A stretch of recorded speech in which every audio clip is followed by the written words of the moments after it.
देखिए, जिस समय गुरुदेव ने कहा तो हमारे पिताजी ने भी ये विचार किया कि ये जो अनुज है ये कौन हो सकता है, तो उत्तर ये मिला, लक्षण धाम सो राम प्रिय। कौन है? राम जी को प्रिय है। और कौन प्रिय है? लक्ष्मण। लक्षण धाम सो राम प्रिय, सकल जगत आधार गुरु वशिष्ठ आपन मति राखा लक्ष्मण नाम उदार। तो भैया लक्ष्मण का महत्व तो नहीं है। और आइए दूसरा प्रमाण, एक ये स्थान है, यद्यपि उस स्थान की मर्यादा है तो हम अपनी बात को बहुत गुप्त करके रखेंगे। एक बार जिस समय परमात्मा ने उस मृग के ऊपर अपने बाण का प्रहार किया तो उस मृग ने पहले परमात्मा का नाम नहीं लिया। यद्यपि संसार का यह नियम है कि जिस समय व्यक्ति मृत्यु की अवस्था में होता है, जिस समय उसकी मृत्यु होती है, तो वो ये सोचता है कि हमारे मुख से राम जी का नाम निकल जाए तो हम इस संसार सागर से पार हो जाएंगे, इस भवसागर से तर जाएंगे, उद्धार हो जाएगा। कोटि कोटि मुनि यतन कराही लेकिन अंत राम कहियावत नहीं। लेकिन वहां पर इसको उल्टा कर दिया गया। प्रथम ही लय लक्ष्मण कर नामा उम्मन मह पाछे सुमिरिस रामा। तो बताओ लक्ष्मण का महत्व तो आगे है, राम जी को पीछे। चलिए सारी बातों का उत्तर, वहां भी महत्व उसी एक का था। जो दो थे, जो कुटिया में दो थे, उनमें से एक को हटाना था, इसलिए उस एक के लिए उस एक का नाम लिया गया। उस एक को हटाना था वहां से, उसलिए उसका नाम लिया गया। और पाछे सुमेरे मन महु रामा, जो तुमने कहा, और तुम्हें कहा कि मरते समय व्यक्ति परमात्मा का नाम लेता है, क्योंकि महत्व परमात्मा का है, इसलिए मरते समय उसने उसी का नाम लिया, तुम्हारा नहीं लिया। ठीक। और चलिए, तुम्हारे घर में दो भाई हैं बड़े, ठीक है ना, जो अकेले अकेले हैं। भाई दो माताओं के एक एक हैं, राम और भरत, ये अकेले अकेले हैं। और तुम्हारी माता के तुम दो भाई एक साथ हो, लक्ष्मण और शत्रुघ्न। अब ये महत्व अगर दो का होता या महत्व बहुत का होता, तो महत्व जिसका होता उसके साथ उन दो को लग जाना चाहिए, ठीक है ना। अगर महत्व एक एक का है तो उन एक एक के साथ तुम दोनों लग गए ना। तो किसका महत्व था? भाई तुम दोनों लगे उनके साथ जो एक एक थे। एक भरत था तो उसके साथ शत्रुघ्न लग गया, एक राम था तो उसके साथ लक्ष्मण लग गया। तो जो एक एक अकेले अकेले थे उन्हीं का महत्व था, तब तुम दोनों ने उनकी शरण ली। अगर एक का महत्व ना होता तो वो दोनों तुम्हारी शरण लेते, तुम्हारे साथ लगते। यहां से भी ले उत्तर, तुम्हारे घर से हम उत्तर सारे करेंगे, छोड़ेंगे नहीं। और चलिए, हमने एक प्रमाण दिया था कि ये जीव जो है परबस है, जीव जो है परबस है, परमात्मा स्वतंत्र है। तो इसलिए परमात्मा एक है और उसका महत्व अधिक है। ये सारे मिलकर वो नहीं कर सकते जो वो अकेले कर सकता है। देखिए महत्व की बात है, हम ये विरोध नहीं कर रहे कि सबका महत्व है कि नहीं है, क्या है, लेकिन जो एक है उसका महत्व तो अलग है ही है। जो एक है उसी का महत्व है, इसीलिए एक की खोज में हम हैं।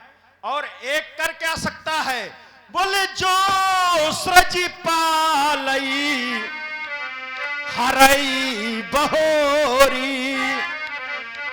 वो एक व्यक्ति अकेले सृजन कर सकता है, पालन कर सकता है, हरई माने संहार कर सकता है, वो अकेले। इसीलिए गुरु को भी, गुरु अकेला होता है लेकिन उसको भी वही एक से तुलना की गई। कहा गया गुरु ब्रह्मा, गुरु ब्रह्मा है। बोले ब्रह्मा केवल सृजन करते हैं ना, रोको यहां। गुरु विष्णु, तो कहा गया विष्णु केवल पालन करते हैं, इनको भी किनारे करो। गुरुदेवो महेश्वरा, गुरु भगवान शंकर हैं, तो कहा शंकर जी संहार करते हैं, तो बोले इनको भी किनारे करो। तो गुरु साक्षात परम ब्रह्म कहा गया गुरु साक्षात परम ब्रह्म है, तब कहा गया तस्मै श्री गुरुवे नमः। अब बताओ, तीन को ऊपर किनारे किया गया है, लेकिन साक्षात परम ब्रह्म जब आया तब कहा गया तस्मै श्री गुरुवे। अब गुरु का महत्व इतना अधिक है अकेले। अब गुरु के साथ में शिष्य तो बहुत पढ़ते हैं, तुम लोग भी पढ़े होगे गुरु आश्रम में। नहीं, बिल्कुल। तो का शिष्यों का ज्यादा महत्व था कि गुरु जी का महत्व था? जब बिना शिष्यों के क्या गुरु का कोई महत्व हो सकता है? नहीं, ये बताओ कि गुरु जी पैर शिष्यों के छूते थे कि शिष्य पैर गुरु जी के छूते? ये विषय अलग हो अरे गया। विषय का है भाई, महत्व पर है, गुणवत्ता पर है। देखिए, भगवान ने भी गुणवत्ता पर विभाजन किया है। जिस समय भगवान ने सृष्टि को बनाया तो अखिल विश्व यह मोरी उपाया, सब पर मोरी बराबर दाया, सब मम प्रिय। भगवान ने कहा सब मुझे प्रिय हैं, सब मम उपजाए सबते अधिक। गुणवत्ता के आधार पर जिसका महत्व अधिक, सबते अधिक मनुज मोहि। भाई पैदा तो सब भगवान के किए हुए हैं, तो भगवान को सब प्रिय होने चाहिए, लेकिन ना, उनमें भी विभाजन कर दिया। सबते अधिक मनुज, सबसे अधिक मनुष्य प्रिय हैं, और उन मनुष्यों में भी कौन प्रिय है? तो कहा तीन मह द्विज, द्विज मह श्रुतधारी, तीन मह निगम नेति अनुसारी। इनमें भी महत्व अलग बताया गया। तो यानी जिसमें जितनी गुणवत्ता उसका उतना महत्व अधिक, इसीलिए इसमें अधिक महत्व, क्योंकि इसकी गुणवत्ता अधिक थी और तुमने बहुत तोड़ी, उनकी गुणवत्ता नहीं थी, इसलिए उनका कोई महत्व नहीं। इसीलिए यहां पर यह तोड़ा गया है, इसकी गुणवत्ता अधिक थी, क्योंकि इससे भगवान शंकर ने त्रिपुरासुर का संहार किया। संसार में धनुष तो बहुत देखे होंगे, आज भी हैं, पहले भी थे, लेकिन ये बताओ क्या उन धनुषों से काम नहीं चल सकता था? भाई उन धनुषों से काम चल जाता अगर, तो फिर इसके निर्माण की आवश्यकता क्यों पड़ती?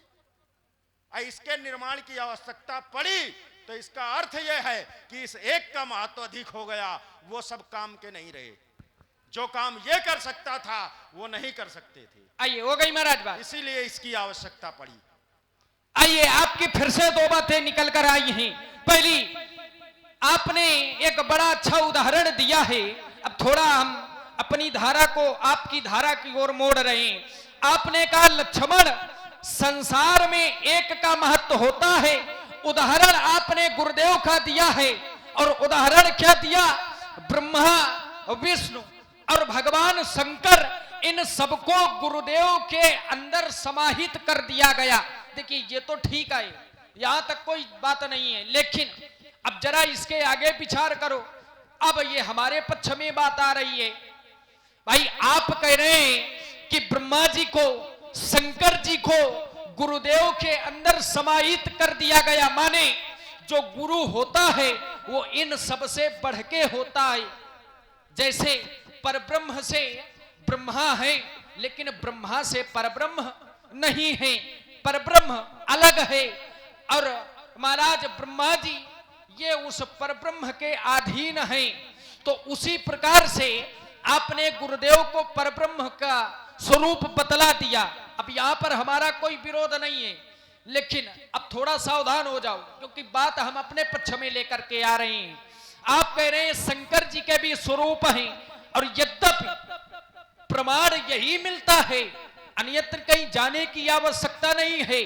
उदाहरण ये मिलता है, तपबल रचई प्रपंच विधाता, तपबल विष्णु सकल जग त्राता, तपबल शंभु करे संहारा, और तपबल शेष धरन महिभारा। तो इन सब का जो समावेश है वो गुरु के अंदर है, गुरु में है। अच्छा, आप इस बात को स्वीकार करते हैं तो मेरा फिर ये विरोध है, बिल्कुल स्पष्ट विरोध, कि यदि आप गुरुदेव को परब्रह्म मानते हैं, शंकर का स्वरूप मानते हैं, तो प्रमाण ये मिलता है, वंदे बोधमयम नित्यम गुरुम शंकर रूपिणम। तो जब गुरु शंकर जी के स्वरूप हैं, तो भैया आदेश किसने दिया? क्यों? धनुष तोड़ने का आदेश किसने दिया है? एक गुरु के द्वारा दिया गया। उठऊ अमुख भंजऊ भवचापा, मेटहु तात जनक परितापा। तो हम कह रहे हैं जब शंकरे जी ने आदेश दिया है तो काहे लाठी डंडा चला रहे हो? बस यही तो अंतर है। जो गुरु आदेश दे रहा है हाँ वो शंकर जी से बड़ा गुरु नहीं है। वाह, अंतर ये है भाई, गुरु की महत्ता कहां तक है? ब्रह्मा तक। क्योंकि गुरु वहां तक रक्षा कर सकता है, कहां तक? जहां तक ब्रह्मा का, क्योंकि प्रमाण आया है, बोले राथई गुरु जो कोप विधाता, अगुरु विरोध नहीं को जगत त्राता। गुरु अगर विधाता क्रोधित हो जाए, विधाता विरोध में हो जाए तो गुरु बचा सकता है, गुरु बचा सकता है। लेकिन त्रिभुवन गुरु की अगर बात आ जाए तो फिर वहां से तुलना लगाओगे? त्रिभुवन गुरु की जब बात आएगी ना तो उस त्रिभुवन गुरु के समक्ष वो गुरु जिसने आदेश दिया है वो सिर के बल खड़े होकर के 1000 वर्ष तपस्या की है उसने त्रिभुवन गुरु के सामने। ऐसा नहीं है। तो अगर वो गुरु इतना बड़ा था, त्रिभुवन गुरु से बड़ा, तो उसके समक्ष 1000 वर्ष तपस्या करने की क्या आवश्यकता थी? तो इसलिए वहां त्रिभुवन गुरु से तौल नहीं लगेगी। भाई तौल लगाओ, लेकिन सही सही लगाओ। जैसे हमने धनुष पर तौल लगाई कि संसार के धनुषों को एक तरफ रख दो, लेकिन इसका महत्व अलग रहेगा। इसका महत्व ना होता तो इसका निर्माण ना किया गया होता। संसार में धनुष बहुत थे, इसलिए त्रिभुवन गुरु से गुरु की तुलना नहीं होगी कि अगर गुरु ने आदेश दिया है। और जब गुरु ने आदेश दिया है तो भी तोड़ने वाले को छिपने की कोई आवश्यकता नहीं। तोड़ने वाले को सामने आ जाना चाहिए, उसको बताना चाहिए कि नहीं हमने गुरु के आदेश पर ऐसा कार्य किया है, लेकिन तोड़ने वाला नहीं बता रहा। क्यों? क्योंकि अगर गुरु पक्ष में है तो संसार विरोध में हो जाए, ब्रह्मा विरोध में हो जाए, तब भी उसका बाल बाका होने वाला नहीं है। इसको मैं शास्त्र से जोड़ता हूं। एक बार भगवान शंकर के मंदिर पर एक भक्त बैठे हुए भगवान शंकर के नाम का जाप कर रहा था। एक बार हर मंदिर जपत रहूं शिव नाम, गुरु आयऊ अभिमान ते उठ नहीं की न प्रणाम। गुरु आया, उसने प्रणाम नहीं किया, लेकिन भगवान शंकर को यह अच्छा नहीं लगा और भगवान शंकर ने उसे श्राप दे दिया। लेकिन उसके लिए गुरु जी खड़े थे और गुरु जी ने प्रार्थना की भगवान शंकर से, नमामि समीशान निर्माण रूपम, और उसके परिणाम स्वरूप उसके श्राप को वरदान में परिवर्तित करा दिया है। 1000 जन्म तो मिले, लेकिन उन जन्मों का जो कष्ट उसे था वो नहीं भोगना पड़ा। सुमन माल जिन कंठ ते गिरत न जाने, नाग वाली स्थिति आ गई। तो इसलिए गुरु अगर पक्ष में है तो फिर शिष्य का बिगाड़ होने वाला नहीं है। तो तोड़ने वाले को स्पष्ट सामने आ जाना चाहिए तुम्हें 3-5 करने की। और फिर जब गुरु पक्ष में है तो तुम काहे खड़े हो? इसलिए एक बात ध्यान रखो कि ज्यादा अगर 3-5 के चक्कर में पड़े, भाई अब गुरु की बात आ गई है तब गुरु तक जाओ, तुम सीधे बैठ जाओ। और नहीं तो याद रखना, ये मेरी गरिमा को जान लखन और कितने भुजबल मैंने मारा। अभी तुम हमें जान नहीं रहे हो ना। हाँ, मेरी गरिमा को जान लखन और कितने भुजबल मैंने मारा, और तावा हर कर छत्री का मैंने छत्री कुल संघारा। इत्ते की अब शत्रु का मस्तक मिले कहां, और ढूंढ धरा पर वीरों को मैंने ललकारा। अब अपने हो संभाल लखन, वरना अब तेरी बारी है। ब्रह्मचारी पुरुष का क्रोध कठिन, मैंने बदली जल की धारा। महाराज अब यदि आप यहाँ पर आ गए हैं तो फिर हम भी कोई रुकने वाले नहीं है। हमने सोचा था ब्राह्मण हैं, अच्छा, प्रेम से थोड़ा समझाएं, हो सकता है बात बन जाए, लेकिन अब बनने वाली नहीं है। अब पंडित जी मारकाट में उतर आए हैं, है ना, तो हमको भी आना पड़ेगा। तो एक चेतावनी है मेरी, यदि नीत पथ पर तुम चलोगे तो शायद हम तुम्हें छोड़ देंगे। यदि महाराज लिया तुमने अनीत का सहारा तो फिर मानो नस नस तुम्हारी। कह रहा है अनीति का सहारा। अच्छा, नीति में हम खड़े हैं कि अनीति में? नहीं, कर तो अनीत रहे हो। अच्छा, हम अनीति कर रहे हैं। हाँ बिल्कुल। अच्छा, धर्म के पक्ष में भगवान शंकर कौन है? मूलम धर्म तरोर विवेक जलधे। भगवान शंकर धर्म की मूल है। अब भगवान शंकर के पक्ष में हम करें तो धर्म के पक्ष में जो खड़ा है वो नीति करेगा कि अनीति करेगा? विचार यहां करो। तो हम धर्म के पक्ष में खड़े हैं, इसलिए अनीति नहीं कर रहे, हम नीति कर रहे हैं। इसलिए मेरा जीवन संग्राम यहाँ टिकते केवल पानी वाले, इस कर्म भूमि पर आकर के मिट जाते तेरे जैसे बिन पानी वाले। सोचो बेटे कितने आते लेकर सुगर वीर बासा, लेकिन दुष्कर का निमित्त मात्र है हमसे जीवन की आशा। ये जीवन के कटीले मार्ग पर चलते हैं हम जैसे वाले, और मेरा जीवन संग्राम यहाँ टिकते केवल पानी। महाराज बाल बाल बाल बाल बचाता है लखनलाल, लाल लाल आंखें किसी और को दिखाना तुम, मारू ना तुझको वास्तु अबोध है, ऐसा बहाना किसी और से बनाना तुम। आगे बढ़ो, ये पैर क्यों कांपते हैं? बाबा पिया है जो माता का दूध, तो उसको ना लगाना तुम। अरे मारा था ललकार कर शास्त्रा बाहु अर्जुन को, ये मस्तक उतारा अहंकारी छत्रधारी का, कि ने स्थापना सधर्म डंका दे भौम, लहरा पताका लोकपाल ब्रह्मचारी का। ये वस्था उठी थी रोए पाप वृद्धि देखकर, मानव उदय हुआ राजभोग दुराचारी का। ये चंद्रता नाश की नहीं, नेक ना लगाई देर, और देखना है बल आज सास फणधारी का। आज उठा के पटक दूंगा चट्टानों को चट्टानों में, दिखाई जो वीर था तो बान बान शान सारी धोल में मिलाऊंगा। बड़ी शान सेखी से आए हो मिथिला में, अभिमान तुम्हारा क्षण में मिटाऊंगा। एती ना करो तो सभा में पुकार कहो, अस्त्र शस्त्र त्याग वीर लखन ना कहाऊंगा। अरे सूर सूर वंश में प्रसिद्ध था शास्त्राबाहु, और जिसके जहान में दूसरा ना जोड़ा था। एक काटा था कठिन कुठार की धार सो, यद्यप उसके पास ना सैन्य बल थोड़ा था। ये मोड़ा था खड़ानन का आनंद हमी ने, युद्ध में गजानन का एक दंतोड़ा था। बिलोक ले लक्ष्मण, मैं वही हूँ वीर परशुराम, जिसने छात्र वंश का एक राजा तक न छोड़ा था। देखता नहीं विप्र भेष तो छोड़ में मजा चखा देता, अरमान मिठा लेता, उर्खे फरसे की याद भुला देता। छीनता तुम्हारा ये फरसा, छीनता तुम्हारा ये फरसा, करके घनघोर दिखा देता। ओ बाबा उछल उछल के परस चलाना, क्षण में तुम्हें भुला देता। ये फरसा छीनते, ई फरसे को छीनबो, तेरे जैसे छोटे छोटे छौनन को काम ना आई। यही के छुअत ही तू छार छार हो जाएगा, और होगा प्रहार जब मन परस का तो छपर, तब पड़ा पड़ा धरण पर हाय हाय चिल्लाएगा। जब बीतेगी ऊपर तो कौ ना सहाय होए, किसी के चक्कर में ना रहना कि कोई आके बचा लेगा। जब बीतेगी ऊपर तो ये कौन असहाय होए, इस सभा का कोई व्यक्ति तेरे पास ना आएगा। जो उन फरसे को छीनबो की बात करत, यही परस तुझे यमलोक पहुंचाएगा। महाराज दशरथ के छोड़ा लेने में सब तरह से समरसशीले हैं, बंधन से बांध नहीं सकते, गुरु कृपा से बंधन ढीले हैं। औरों को ये परस दिखाना, क्योंकि हम तो राम रंगीले हैं। दही के धोखे चूना मत खाना, दशरथ सुत बड़े हठीले हैं। करा दशरथ सुत बड़े हटीले हैं। अरे चूर कर सकता चमकती है जलाधार, लेता हूं लपेट चारों ओर एक फेरे में।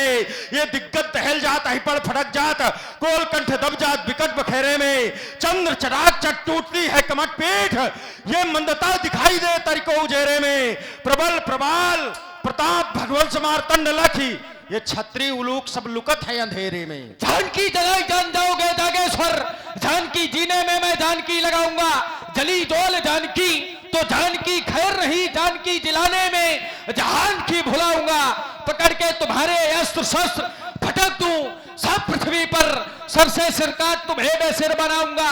बना के बेताल और बुला करके तालवीर, तौल के तराजू गज 3 ताल में तिराऊंगा। तैरोगे तीखे तैराक 3 ताल में, और ऋषि भैया पीने को पानी इनको ताल में डुबाऊंगा। बहुत सुंदर आप लोग सुन रहे हैं संवाद।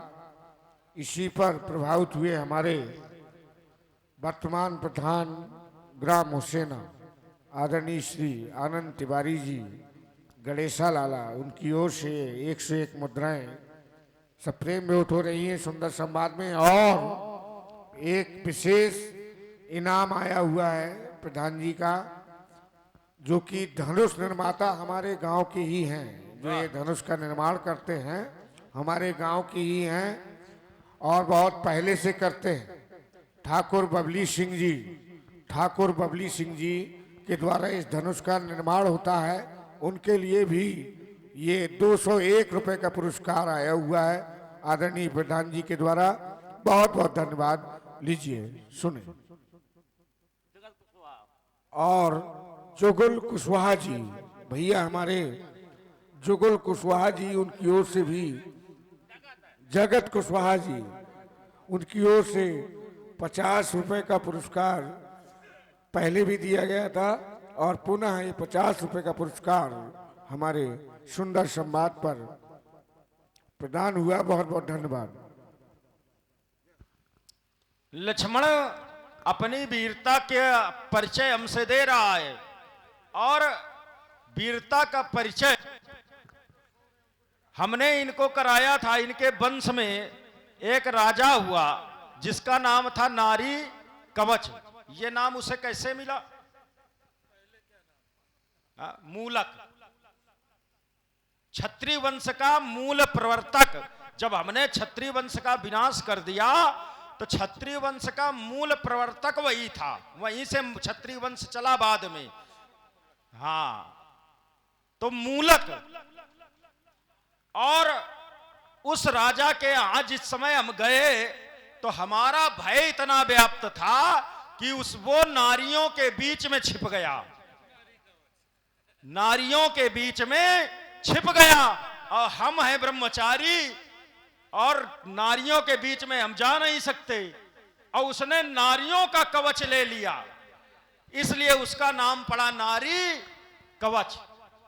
अब बताओ, जिस वंश में हमें देखकर लोग नारियों के बीच में छिप जाते हों, वहां हमें वीरता दिखाने की आवश्यकता है। लक्ष्मण जबरदस्ती कह रहा है इसलिए कि देखता नहीं विप्रवेश। तो हमारा यह कहना है कि तुम अब विप्रवेश केवल देख रहे हो, हम केवल विप्र नहीं हैं। क्यों? देख के जनेऊ मात्र, देख के जनेऊ मात्र, विप्र ही ना जान मुझे, गति का अबाध हूं, असीम बलधारी हूं, द्रोही हूं दंभियों का, पोषक सज्जनों का, युद्ध में शत्रुओं के लिए सदैव मैं भारी हूं, माता पार्वती का कृपा पात्र अजेय हूं मैं, देवों के देव महादेव का पुजारी हूं, भीषण कुठार पाणी, ये धनुर्विद्या विशारद ब्रह्मवेत्ता, मैं बाल ब्रह्मचारी हूं। जय हो। महाराज, आप कह रहे हैं कि हम सब पर भारी हैं, तो शायद आपको इस लक्ष्मण का जीवन दर्शन नहीं पता है। ये लक्ष्मण जिस पथ का राही है वो पथ कैसा है व्यासी? मैं कठिन पंथ का पथिक लला, मैं कठिन पंथ का पथिक लला, करता नित झंझा बातों से, करता नित झंझा बातों से, प्राकृतिक प्रकोप न डरा सके हमको बपनी आघातों से, हमको बपनी आघातों से। मैं चला जहां जब जिस पथ परे, मैं चला जहां जब जिस पथ परे, तो नहीं देखा मुड़ के आदि अंत, सुख में न राग दुख में न द्वेष, हो गया पृथक जगना तो से। मैं कठिन पंथ का पथिक लला, करता नित झंझा बातों से। लक्ष्मण कहता है मैं कठिन पंथ का पथिक हूं।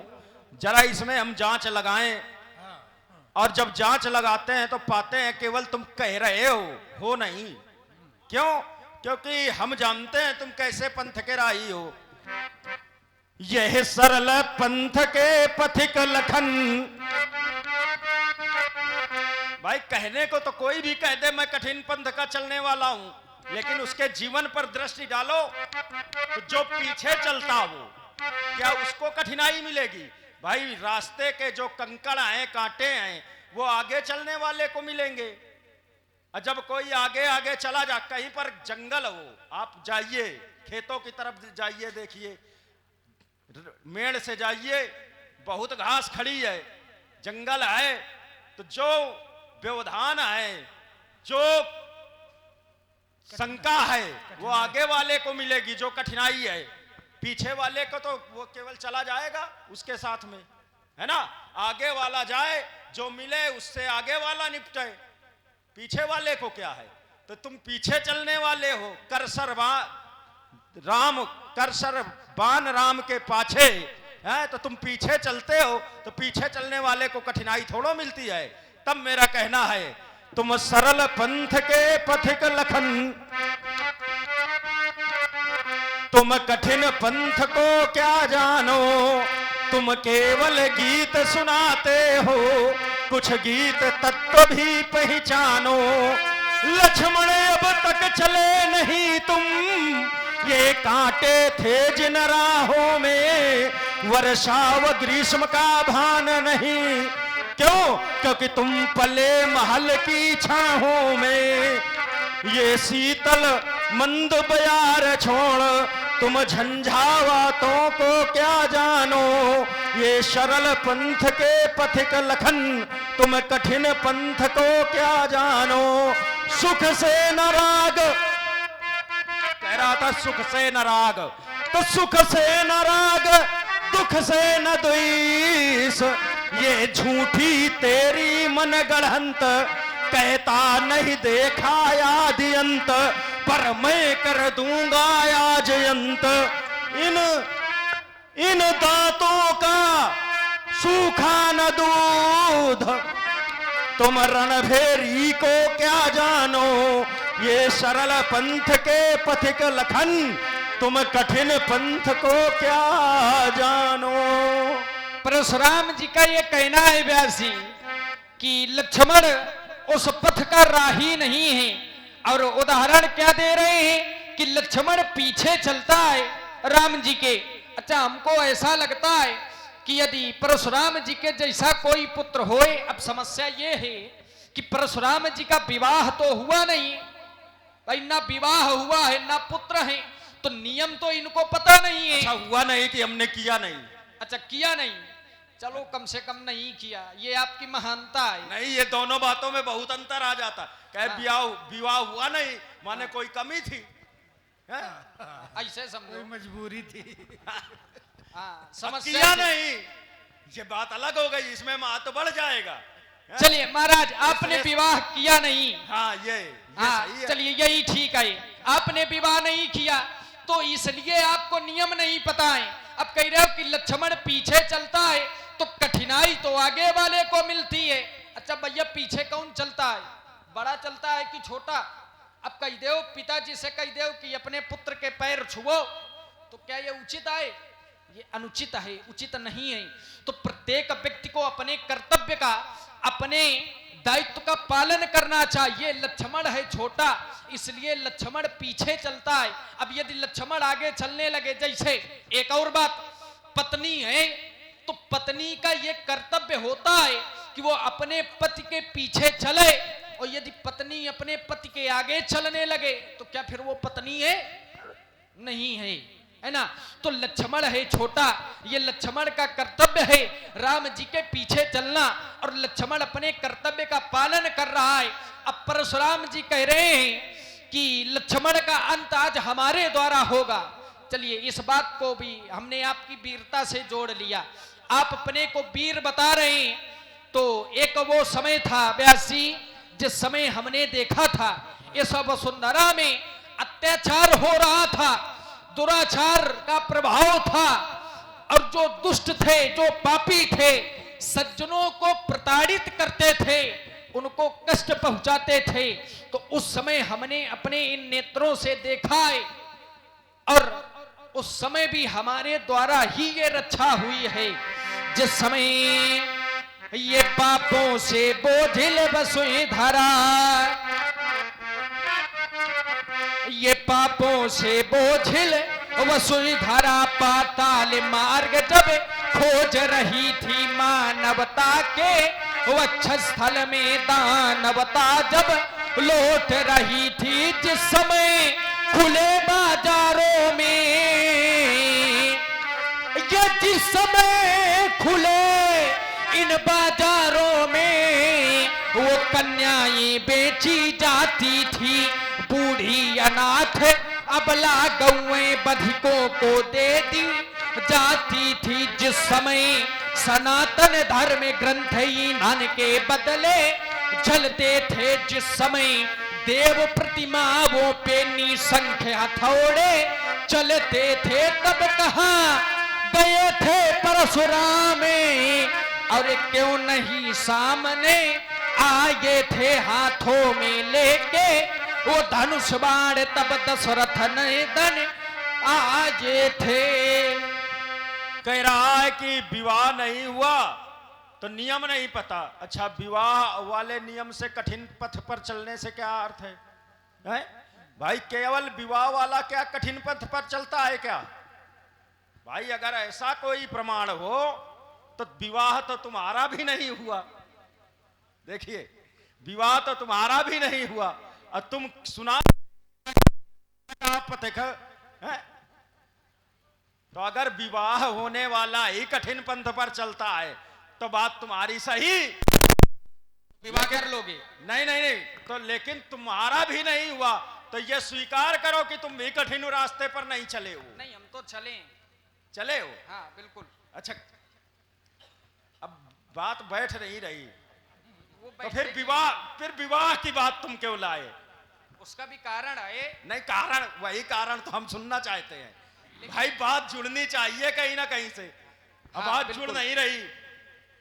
रास्ता जानते हो कौन सा कठिन होता है? तुम अभी थोड़े दिन हुए घर से आए, अभी ज्यादा संतों का संग मिला नहीं तुमको।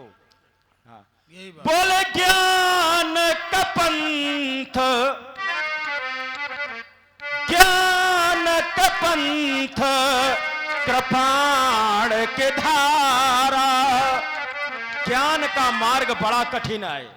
कैसा मार्ग है? तो कहा कृपाण। ज्ञान का मार्ग कृपाण की तरह है, कृपाण की धारा। और कृपाण का अर्थ क्या होता है? कृपाण माने अब महाराज एक क्षण आप रुकेंगे? अच्छी हो तो होने दो। कृपाण माने क्या है? नहीं, ये आपका विषय है। नहीं, विषय है। कृपाण का अर्थ है कृपा ना। कृपा ना जो तलवार होती है, तो तलवार, तल माने नीचे, वार नीचे से वार करना है, ऊपर नहीं। ऊपर सही है, ऊपर हाथ लग भी जाएगा तो बच जाएगा। लेकिन जो कृपाण है तो कृपाण की में दोनों तरफ धार होती है, इधर भी धार उधर भी धार, और सामने